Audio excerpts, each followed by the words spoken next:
আমল নাই, নামাজ নাই, কোরআন তেলাওয়াত নাই। আশ্চর্য একটা অবস্থা। আমাদের উচিত রমজান মাসে একটা নতুন লাইফ স্টার্ট করা।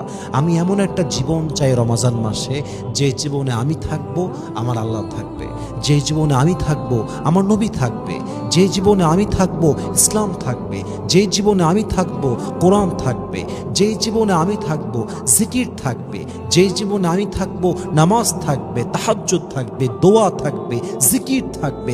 আমি আল্লাহকে স্মরণ করতে চাই, আমি আল্লাহর সঙ্গে কানেক্টেড হতে চাই। এই মোবাইল ফোন দিয়ে আমি আমার ক্যারিয়ার, জীবন, যৌবন, ঈমান, চরিত্র নষ্ট করতে চাই না। অলরেডি করে ফেলেছি, এবার তো টাইম এসেছে পরিবর্তন করার। It's time to change.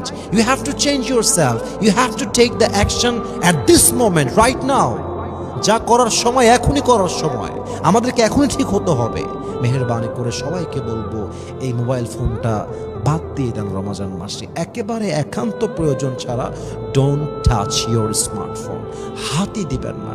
আপনি যখন একবার হাত দিয়ে ভাববেন যে ফেসবুকে ঢুকবো, অমুক জিনিসটা দেখে আবার বের হয়ে যাবো, এই যে আপনি ঢুকবেন, ঘন্টার পরে ঘন্টা সময় নষ্ট হয়ে যাবে, আপনি টেরও পাবেন না, আপনি কল্পনাই করতে পারবেন না। স্মার্টফোনকে হারাম করে দেন এই রমজান মাসে। প্রয়োজন ছাড়া হাত দিবেন না। প্রতিটা মুহূর্ত জিকির করেন, কোরআন তেলাওয়াত করেন। আসেন আমরা সবাই মিলে রমজান মাসে চরিত্র ঠিক করি, ঈমান ঠিক করি, আমল ঠিক করি। আমাদের অনেক ভাইয়েরা কবরের বাসিন্দা হয়ে গিয়েছে, অনেক বোনেরা কবরের বাসিন্দা হয়ে গিয়েছে।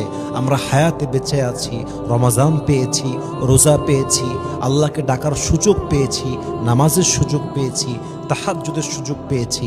আল্লাহ আমাদের সবাইকে যেন পরিপূর্ণরূপে রোজার প্রতিটা দিন, প্রতিটা ঘন্টা, প্রতিটা মিনিট, প্রতিটা মুহূর্ত যেন আল্লাহ তাআলা আমাদের সবাইকে কাজে লাগাবার তৌফিক দান করে। পড়েন সবাই আমিন।